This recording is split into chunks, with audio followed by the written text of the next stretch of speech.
Enfin bref, on n'est pas là pour... non mais, oui, mais de temps en temps, il faut dire les choses aussi. C'est ça aussi d'informer. Arnaud Montebourg défend son décret sur le patriotisme économique. Notre philosophie, ce n'est pas de bloquer, c'est de construire des alliances. Voilà ce qu'a dit Arnaud Montebourg hier soir à la télévision.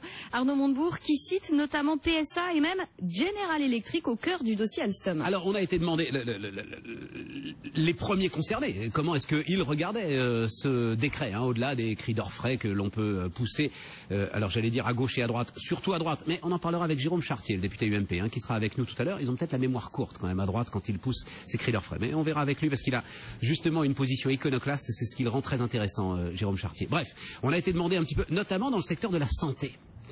Alors, c'est pas Sanofi le problème, c'est l'ensemble des biotech qui sont en train de se développer, dont on vous parle régulièrement, et qui pourraient avoir besoin quand même de capitaux étrangers au cœur de la santé. Il y a alors pour le coup un investisseur national, Philippe Pouletti, le patron de Truffle Capital.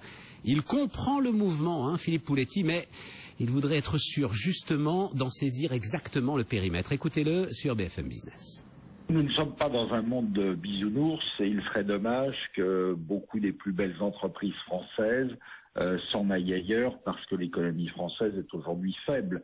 Donc d'avoir des mesures telles que celles annoncées ce matin ne me choque pas à partir du moment où c'est dans une phase transitoire parce que la priorité doit être une réforme de l'épargne des Français qui aujourd'hui finance très mal les entreprises françaises et le jour où, grâce notamment aux 1500 milliards d'assurance vie, les entreprises françaises seront mieux financées, eh bien elles seront en position de force vis-à-vis de l'extérieur et non pas en position de faiblesse et on aura moins besoin de l'interventionnisme de l'État. Voilà, Philippe Pouletti, donc le cofondateur de Truffle Capital, voilà, les télécoms qui nous occupent et qui vont nous occuper toute la journée. Alors, on commençait à refermer la parenthèse entre Orange et Bouygues.